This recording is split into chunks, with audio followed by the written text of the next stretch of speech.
Well, good afternoon. We have a very special program today. And, you know, when I talk with the residents, I'm always pushing them to do something special and extraordinary during their fellowship training program, because it's been my experience that when they are able to do that while they're in training, it portends very optimistically for their career. And I can remember back in the olden days when Madeline Lansky was an adult resident here and then a child resident. She was doing a special rotation consulting at a grade school. And she had complained that she wasn't able to get the principal's attention to get enough feedback to affirm what she was doing, or whether she was doing a good job at it. And about the middle of the year, the principal paid some attention to her, but then in the end of the year, after some months went by, the principal called her and offered her a paid consultation to come back to the school. So I thought that that was a good example of how Madeline has always pressed the issue about how much she could do and how creatively she could do it, and then came the recognition that it was outstanding. And so she started her medical career at Mount Sinai, and in humanities and medicine, came to UCSF then for 6 years and finished in that illustrious child psychiatry class of 2003. Madeline will introduce her colleagues for our presentation today.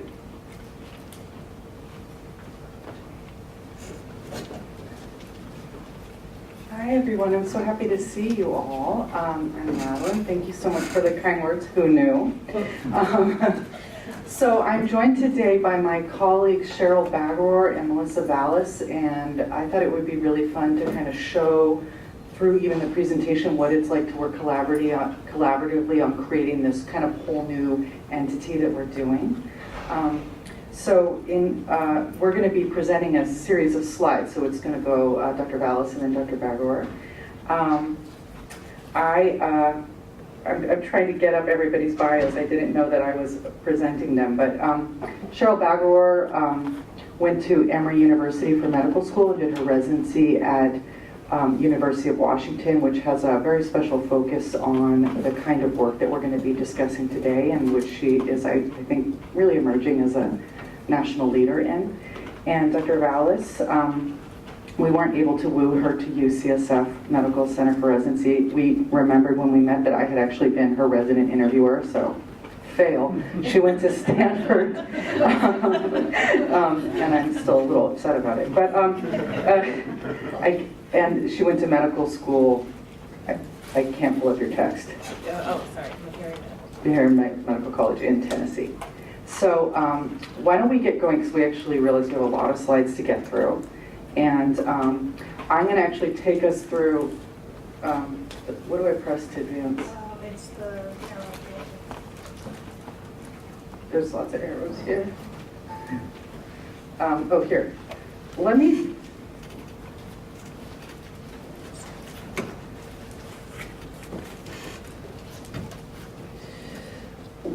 just tell you what our learning objectives are. You know, this is a kind of whole new model of psychiatry that's getting developed really very much on the fly. So we're making as we're going. Our hope is, and I think Dr. Vallas will bring this to you, is that you'll recognize the system level changes faced by psychiatrists when providing care to Medi-Cal recipients with complex behavioral health and social needs. Dr. Baggeroer is going to be helping to identify the impetus behind the development of innovative psychiatric care delivery systems, to recognize the components of an integrated behavioral health care model, and then I'm going to be focusing in on the actual child piece. I'm the lone child psychiatrist on the team, and I'm going to be exploring some ways that it's like adult psychiatry, which is what my other team members are doing, and some unique features to child psychiatry. Thanks.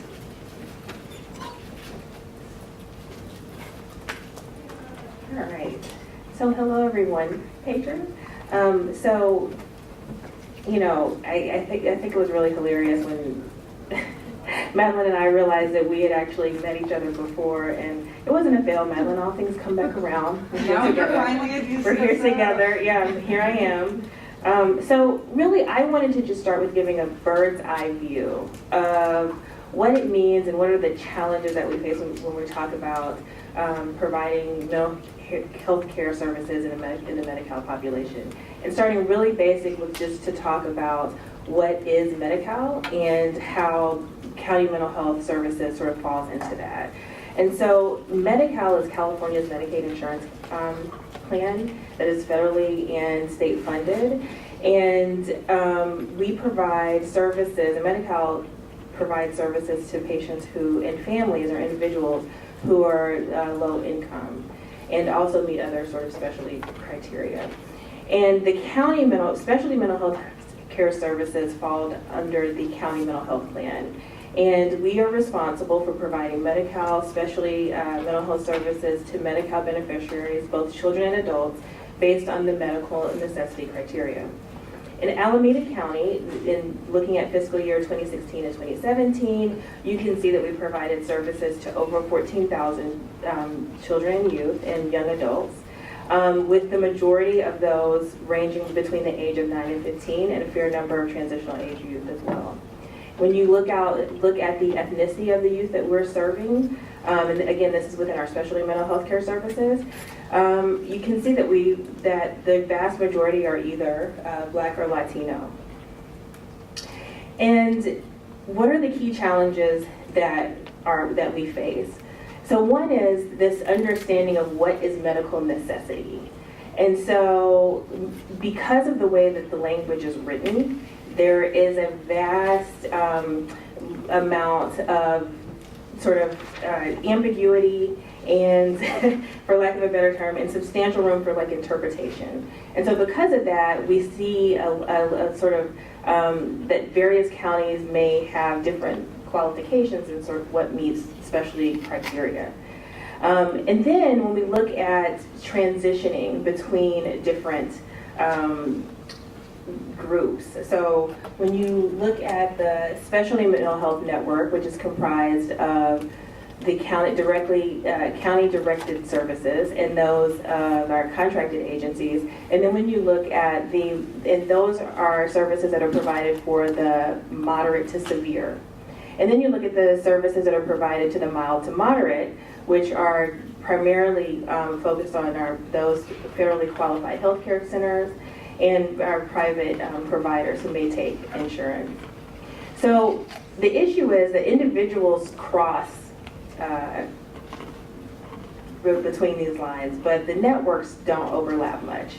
And that becomes a problem for patients, and it's a challenge that we face as providers. And then there's lastly how do we address social determinants of health? I mean, we know that there's been a lot of recent literature that helps us to understand that there's a large part of our health, and that goes to physical as well as mental health, that is contingent upon these social determinants, and how do we as a system address those?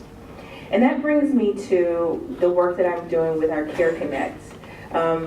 Care Connect is part of the Healthcare Services Agency for Alameda County, and we are really focused on providing an infrastructure, a systems infrastructure in place to help to support individuals who have complex medical and social needs. And to be eligible for that population, you, one, have to have Medi-Cal. Remember, those are individuals who are typically in a lower socioeconomic age group.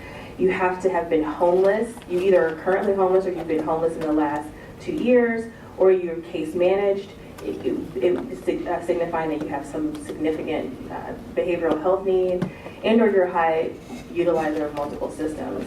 And so when we look at our Care Connect population, we see that about 20% total of that population does comprise young adults, children and young adults. And so it's a significant portion of our eligible population. And then what is making our population eligible? So what are making children and youth eligible? And we look at it, the vast majority of children and youth are becoming eligible for Care Connect because of homelessness. So either within the last 2 years or currently homeless. And as you see youth as these children are getting older, they're starting to meet criteria because not only has homelessness potentially been an issue in the last 2 years, but they are now starting to highly utilize multiple systems of care, whether that be the psychiatric emergency room, juvenile hall or Santa Rita, medical emergency rooms. And so those are issues that our population is facing and our system has to respond to. And so where does that leave the psychiatrist? And so, it's not surprising that the higher the need, the psychiatric need, the more responsibility we see with the psychiatrist. And this graph came from the American Academy of Child and Adolescent Psychiatry. But we also need to notice that there's a fair amount of shared responsibility, and that goes along with the mental health need, as well as the needs related to the social determinants and how do we address those between primary care, especially mental health, when you have a lesser need related to behavioral health. And so that helps us to kind of understand where, as psychiatrists, we are sort of placed into this system. And so that leads us to the idea of integration and what Madeline and Cheryl are here to really speak to you about, and what are the key reasons to integrate. And this slide really speaks to the cost. Medi-Cal is actually spending a fair amount of resource into treating patients with behavioral health care needs, and so it's hugely important that that care is integrated. And so here in Alameda, not here in Alameda County, there in Alameda County, we have come up with some specific solutions around that. And I'll have Cheryl and Madeline tell you a little bit about what we're doing.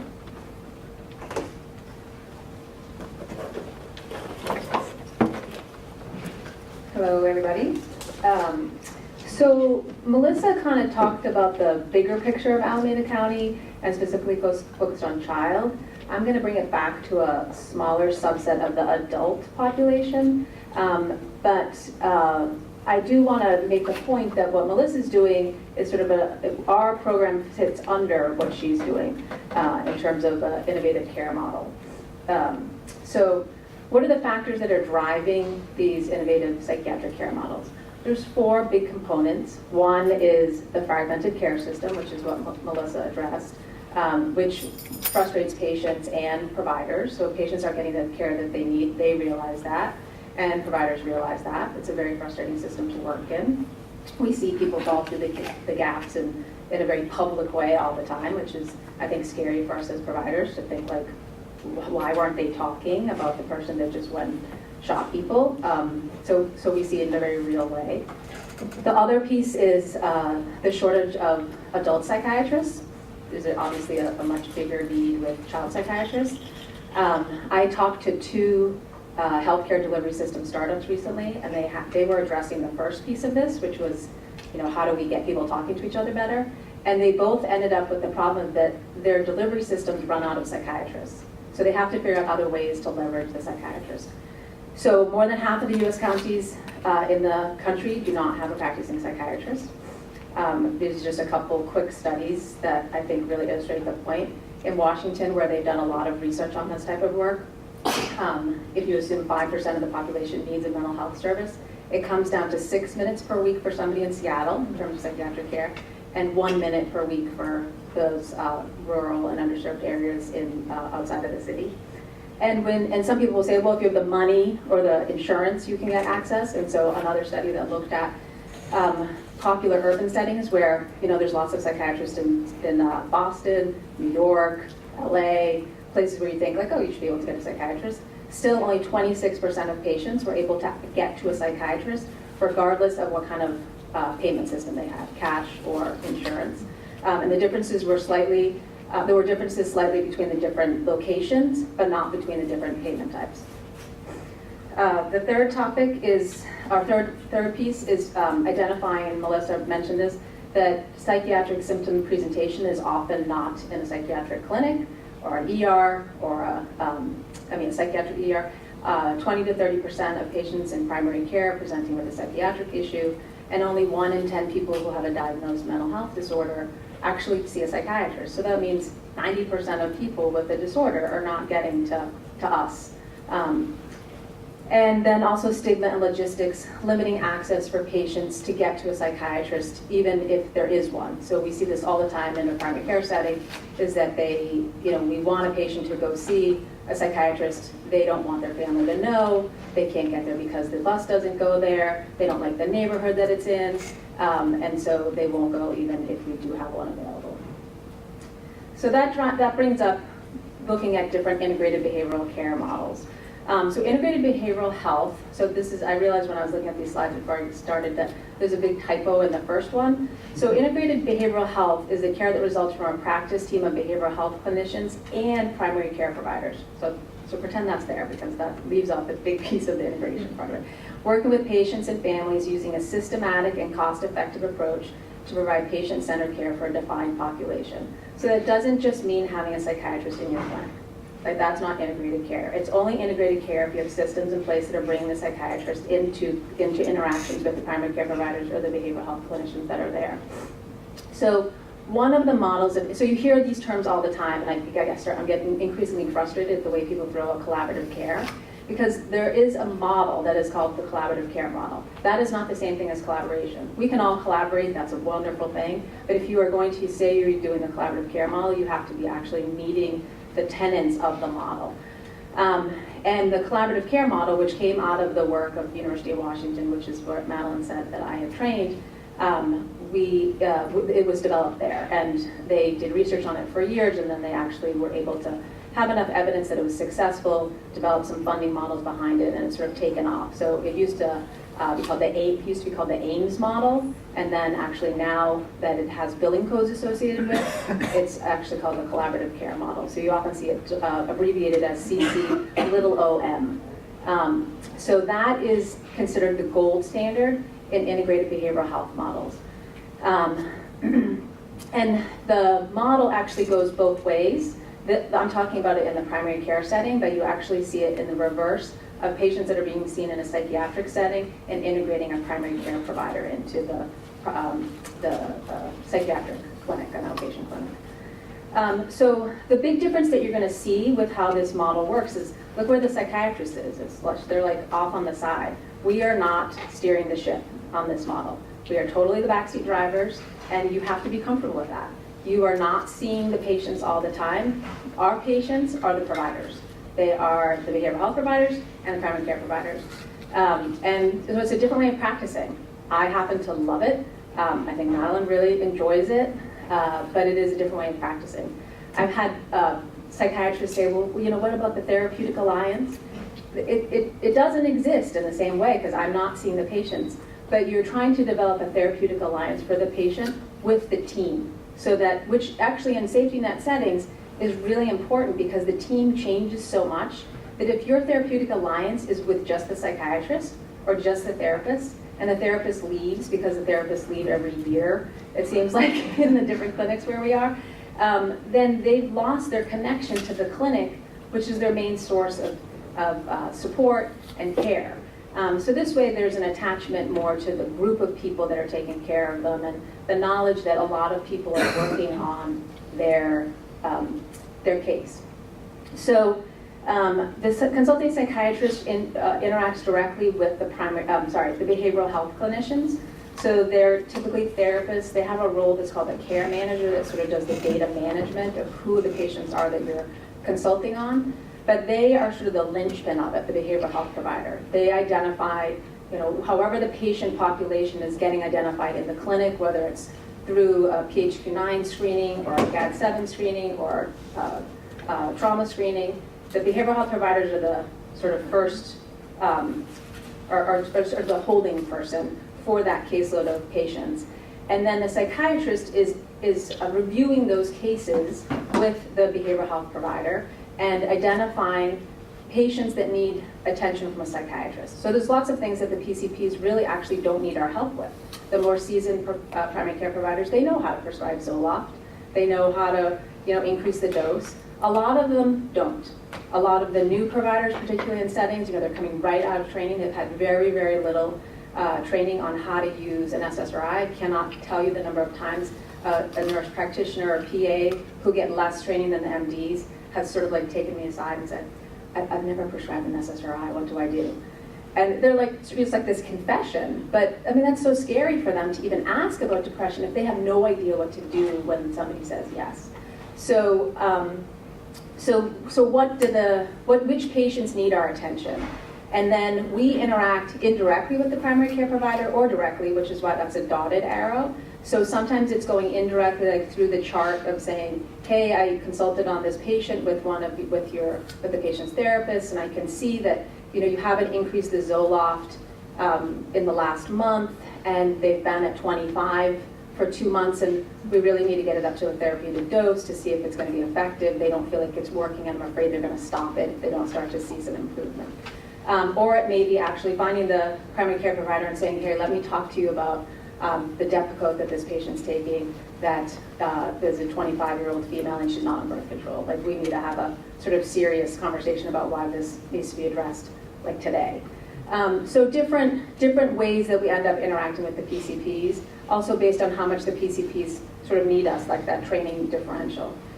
And then sometimes we actually see the patient. And most of the time in our setting, we're seeing the patient as they, with the providers, using it as an educational tool, so showing them how to have a conversation with the patient to make them more comfortable starting an antidepressant, or how to do a quick bipolar screen. Things like that we're modeling with the expectation that they're going to be able to do it themselves after they've seen us do it a couple times. In other models, they actually have the psychiatrist seeing the higher acuity patients in the clinics. We just don't have that set up where we are, but that is a typical model where about 7% to 10% of the patients that are coming through this sort of care trajectory end up being seen directly by the psychiatrist, with the expectation that as soon as they are stable, they are going back to the primary care provider to be managed. So quickly, how did it become the gold standard? Really just years and years of research. So there's 80 case randomized controlled studies that show that it works. So it's a hard thing to say when somebody's like, oh, I want to come up with this great new idea of how to deliver psychiatric care and primary care, to turn your back on 80 randomized controlled studies to say it actually works. We don't really have to prove that it works again, we just actually have to make it happen, which is the harder part, which is one of the things that I'm going to talk about briefly, and then what Madeline's going to address more specifically related to child. The two big studies that you'll see tossed about in talking about it are the IMPACT study, which is improving mood, promoting access to collaborative treatment, and the CALM study. So the IMPACT one was related to depression, and the CALM study is related to anxiety. There's been offshoots of that study that actually have looked at medical outcomes related to that, so reducing diabetes incidence or cardiovascular events as a subcomponent of delivering the mental health care. And so the triple aim of the collaborative care model mirrors what the triple aim of the Affordable Care Act is, which is to have better health outcomes for patients and populations of patients, lowering healthcare costs, potentially even lowering community costs, reducing homelessness, reducing crime rates, and improve patient and provider experience. So improving access that affects both of them, and also a satisfaction, a better experience for both of them. So the path of Alameda County's primary care psychiatry consultation program, which is the worst acronym ever to say on a regular basis, which is, it preceded my tenure in this job, but it is our psychiatric consultation program, so it's fondly called the PCPCP. It doesn't roll off the tongue. So it started in 2012 when the county decided that they were going to invest with Alameda Health Consortium. So Alameda Health Consortium is a consortium of 8 of the federally qualified healthcare centers that are in Alameda County. There's other FQHCs within Alameda County, but those are 8 of the big ones. And to expand integrated behavioral health care services. And it was broadly defined, like what exactly does that mean? They did focus on the AIMS model. So we came with, our team was developed with the expectation that somewhere in its foundation was the collaborative care model. It's just very hard to do. So we've had to modify it to make it work in Alameda County, and we're still modifying it. So in 2012, they helped fund behavioral health care specialists in the clinics. So that meant that a lot of the clinics already had this, but they paid for the salary of a therapist within the primary care setting, so that first, that linchpin provider was there for sure, and often it was, an additional person that may have been a little bit more attuned to the collaborative care piece and the county's efforts.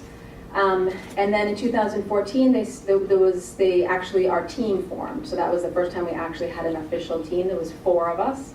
And then in 2016, partly at the urging of our psychiatry team, who said, hey, this is all great, but you actually need somebody that's not a therapist and not a psychiatrist to sort of help support this work.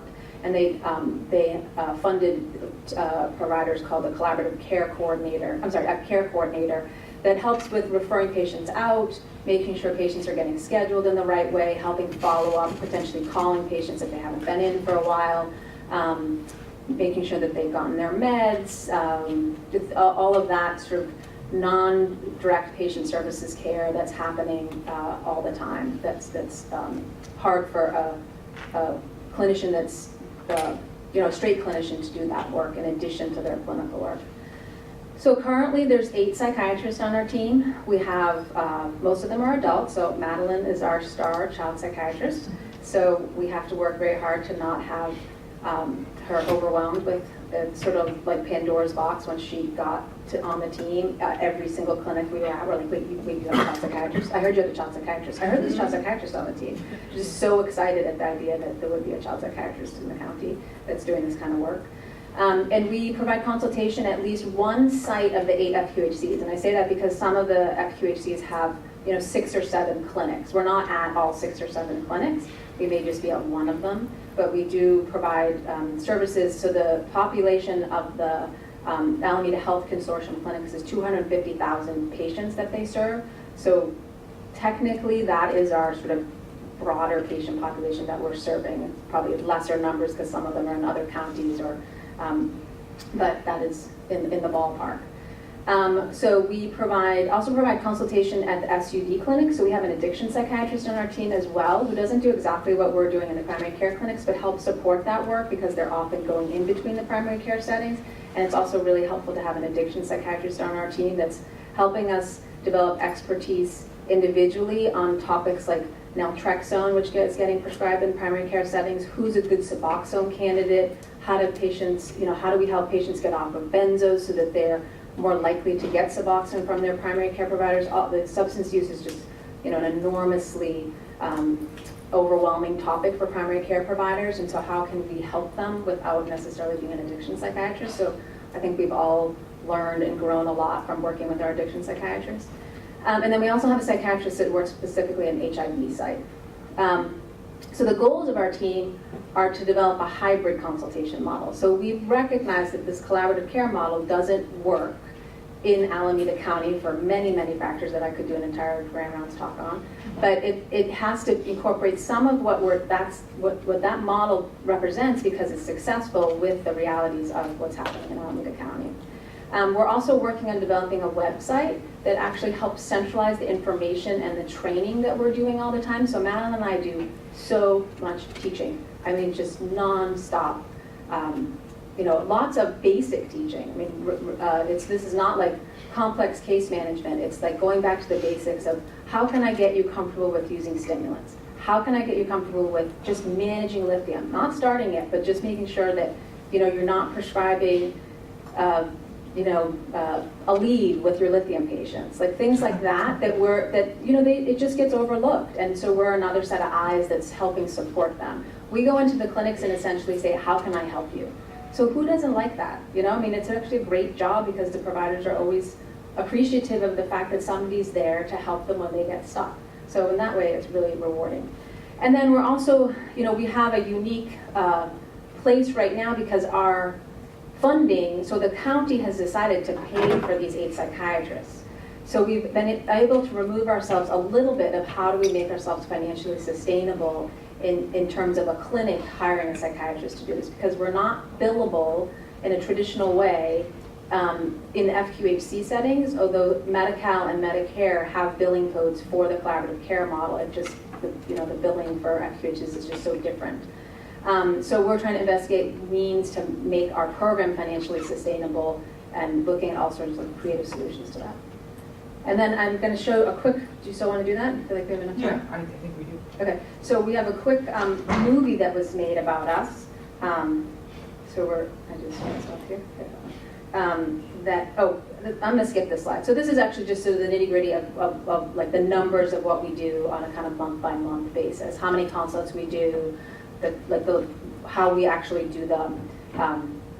So I'm going to skip over that because I think that the video is more helpful to see. All right, she told me if I right-clicked on this. And then just open hyperlink. Oh, I don't see the hyperlink thing here.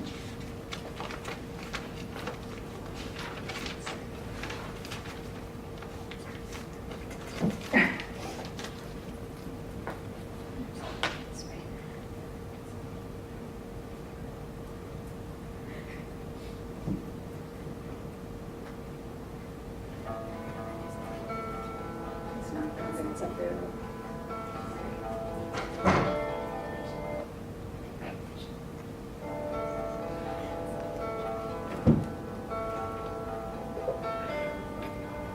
There are many Californians who are not receiving the behavioral health care services that they need. There is not a sufficient number of psychiatrists to provide the services for everyone who has this need.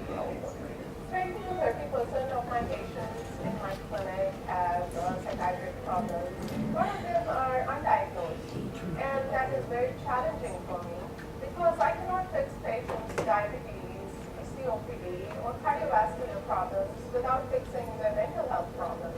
A lot of times our providers, there may be a high turnaround or they may be recent graduates and they may not be completely comfortable yet in terms of the medication prescription for psychiatric illnesses. We know that when behavioral health conditions are not recognized, when they're not addressed, when they're not treated, that can have a tremendously negative impact in any other aspect of an individual's life.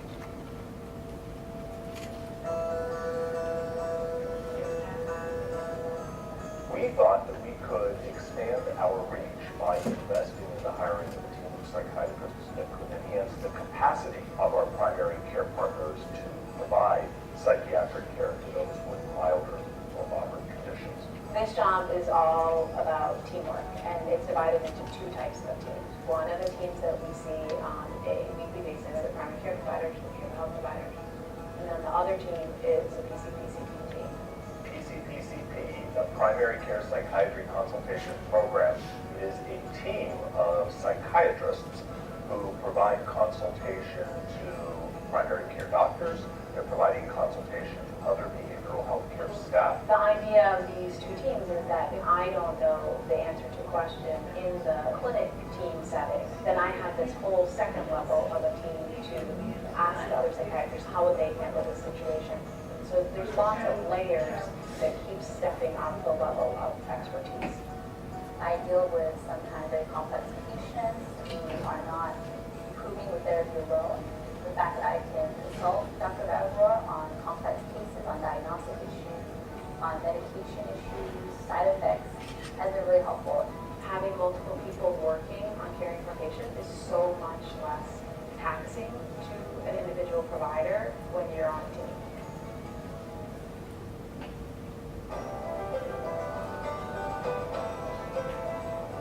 When you're doing the consulting work we're doing versus seeing patients in private practice or in a patient setting, you're seeing so many more patients. So the quantity of what we are doing is actually a lot greater. We're seeing improved capacity to diagnose behavioral health conditions and make referrals where appropriate. I feel that when needed, help is around the corner. That helps me feel very comfortable in providing care to my patients.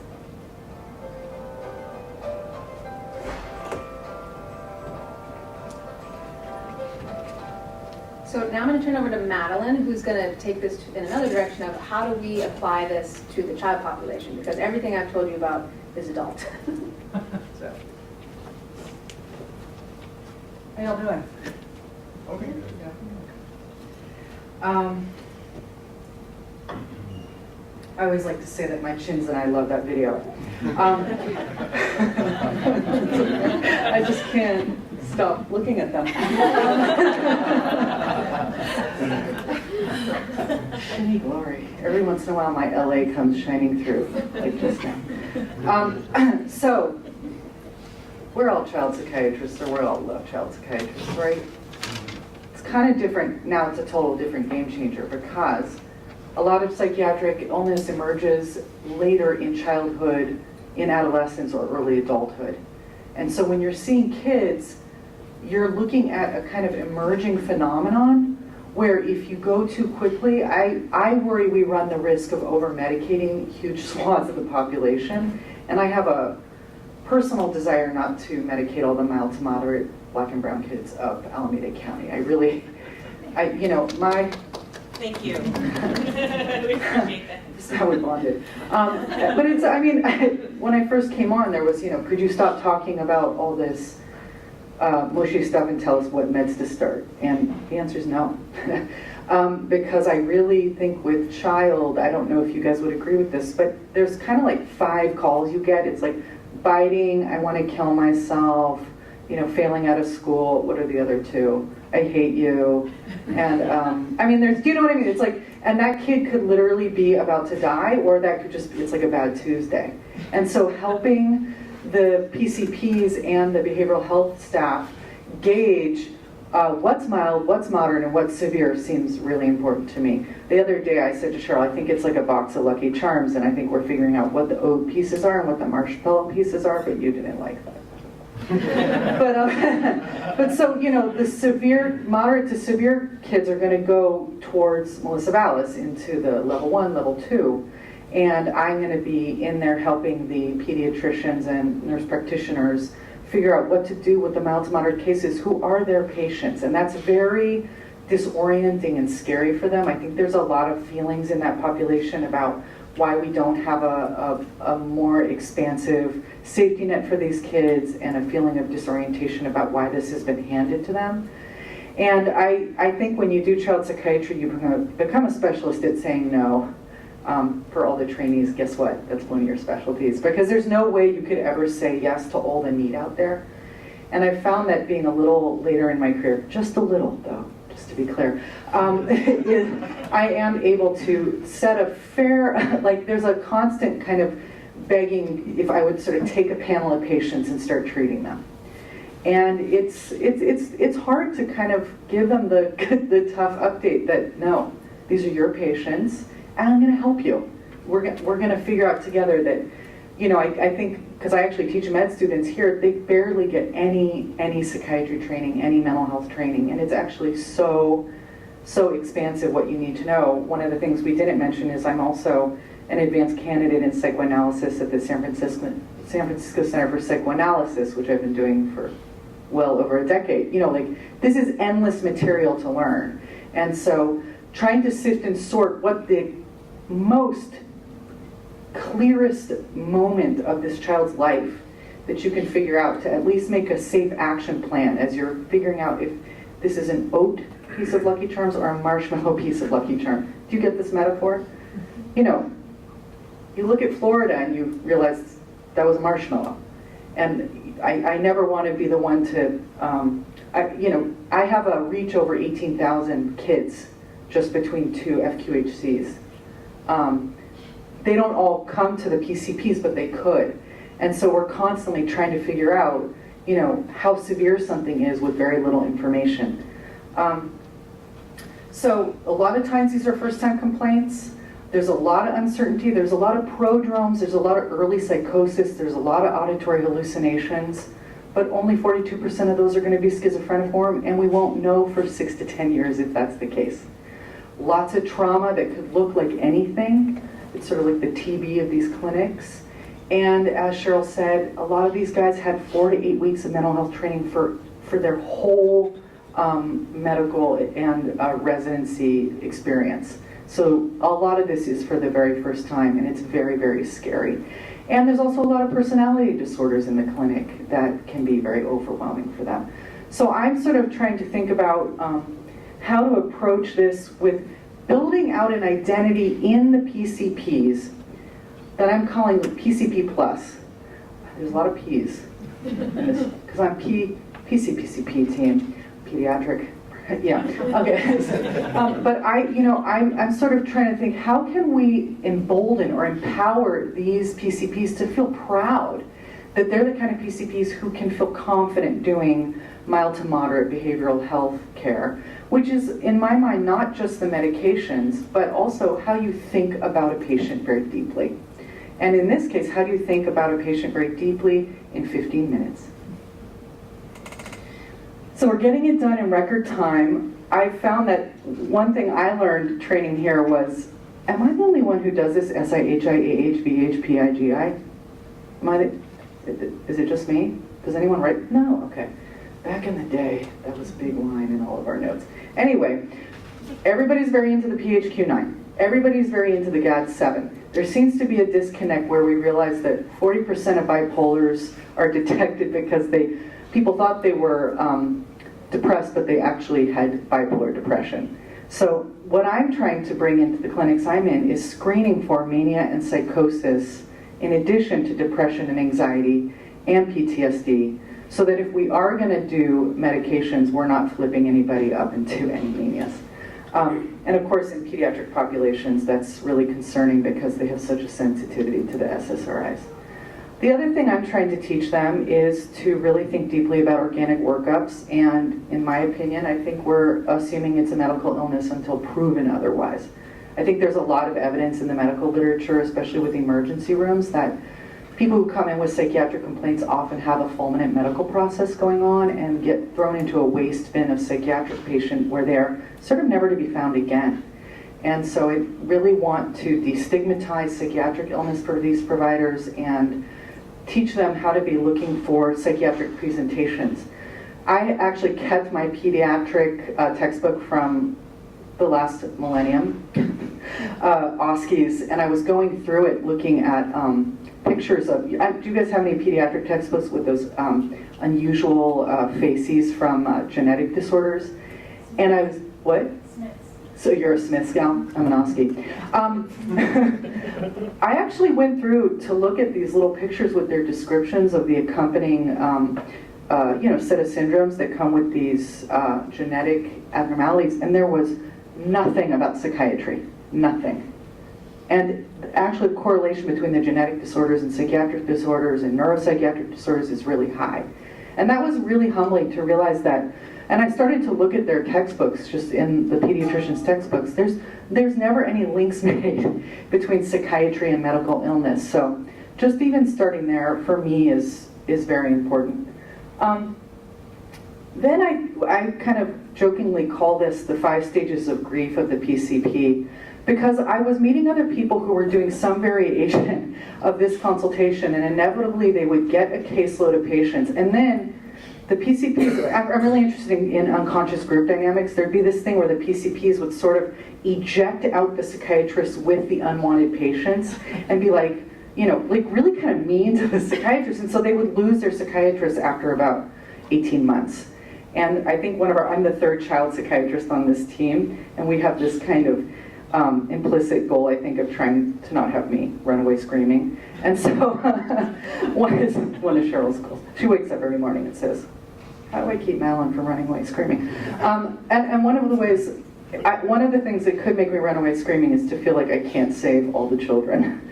That's actually that's a rough one. I don't know if anyone knows that feeling, but that's a hard part of doing child psychiatry, is just seeing how much need there is. So again, that gets back to emboldening child psychiatrists to have this emboldening the PCPs to have a PCP plus identity. And I call this the 5 stages of grief, where they realize these are their patients. So they'll say, but these are your sick patients. They're your mild to moderate patients. And then the anger phase with, the Elizabeth Kubler-Ross thing, right? The 5 stages of mourning, just playing around. Just kind of keep you awake. These are your psych patients, to which luckily I'm mean enough to say, it's still yours. And then bargaining, you look like you're not doing a lot, we're really getting slammed, you could just see some patience. So people always try to let me, I'm like, But then actually, like, the kids start to get better. Now there's a caveat to this. I don't know if you saw the word elbow in one of Cheryl's slides. I am willing to do what we call, the PCPs hate, they're like, why? This, I told them I'm presenting, they're like, are you gonna do this?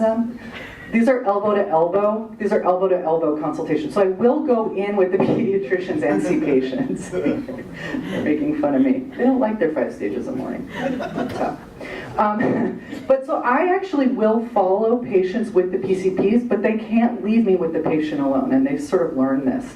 And we have some kids that we see over time. We get meds started.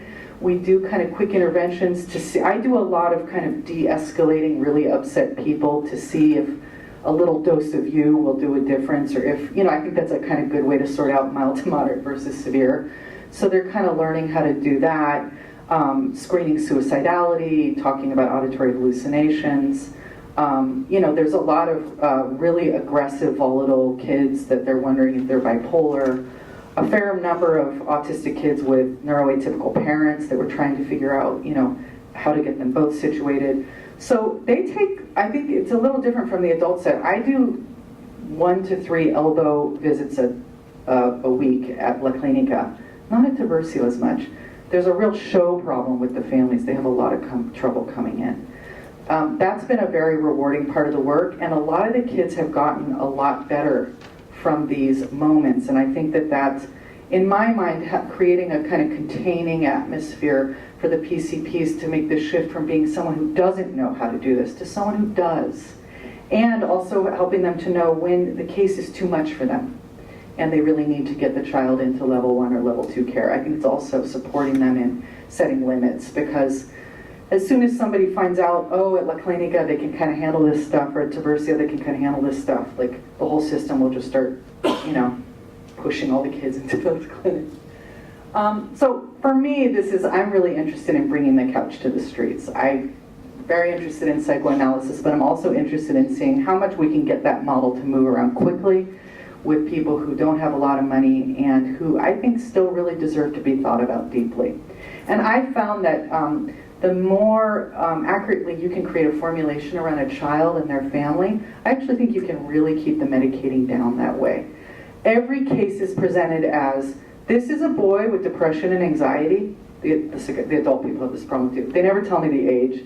Every case is depression and anxiety. So actually helping them to think about the case and formulate the case, the family history, the biologic history, what could be exacerbating things. There's a lot of really scary immigration stories of crossing the frontera and being super traumatized and trying to sort through, do they have PTSD just because they had exposures, things like that.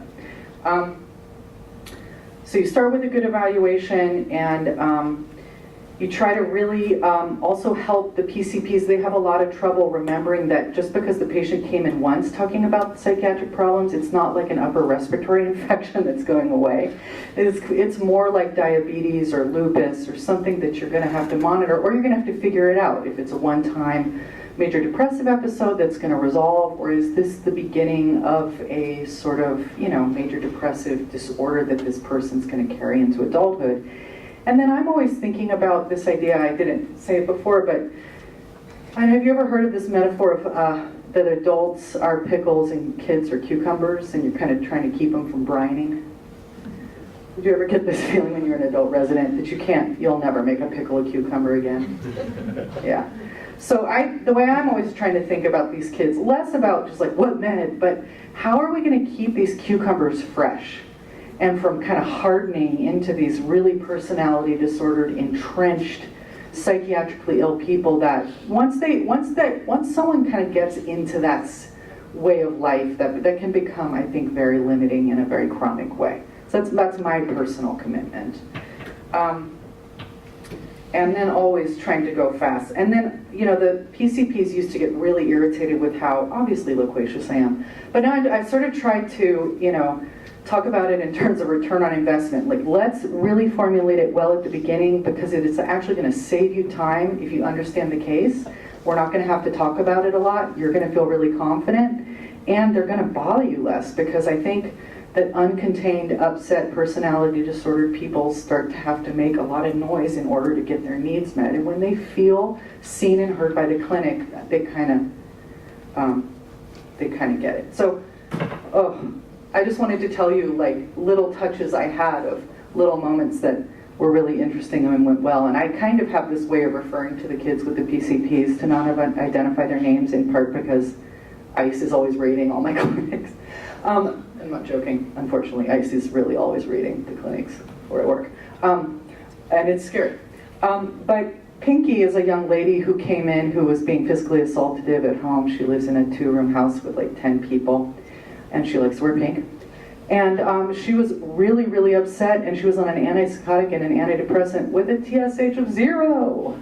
That the nurse practitioner, we figured out how to work up, and it turned out she had really profound Graves' disease, and that's why she was acting like that. So that was kind of an exciting organic find where you could see the PCP was like, oh, I see why you work up people's thyroids. There was an interesting contrast of these two kids. One is a girl who's 13 with a lot of hypotonicity and really unusual faces. So I keep trying to get the PCP to get genetic testing, but she was complaining of auditory hallucinations to her therapist. And I interviewed her, and it turned out they were hypnagogic nightmares. And it was really cute because I came in this elbow to elbow and I said, do you know why I'm here? And she said, to talk about my dad dealing drugs and having guns. And we were like, no. But that's very good to know. No, we're here to talk about your auditory hallucinations. You know, so it's trying to help the PCP sort through, is this a brewing schizophrenia that's about to hit this kid, or is this a traumatized kid with a likely pretty low IQ who's very scared and overwhelmed with a father who does really, really scary things and she feels like she can't stop him?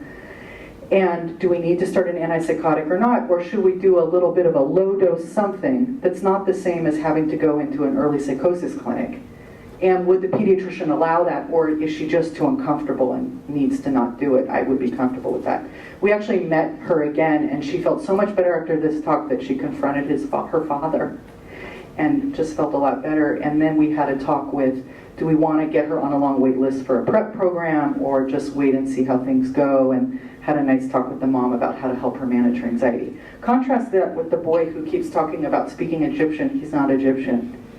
And teaching the pediatricians about ideas of reference and the kind of delusional washes that start to creep into people when I think they're not quite fully about to hit into a break, but it's moving there, and emboldening the pediatrician to not slow down and push very hard to get this kid into a prep program very quickly. So that would be a kind of an example where I would be having conversations with them, like, you know, when that would be an oats versus marshmallow dichotomy.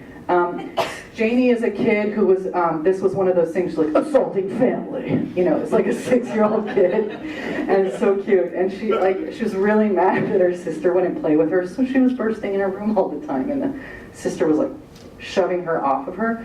And I had a nice piece of stationery in my purse, and I said, why don't we write your letter to sister? And it was really cute. The pediatrician was like, what are we doing? And I said, I think you have to stop bursting in a room. And she was like, I don't. And so we had this like 10-minute negotiation. We wrote a letter to the sister. She dictated to me about apologizing for bursting in. And then I was sitting in the clinic, and the pediatrician tapped my shoulder and said, Janie wants to thank you for the letter.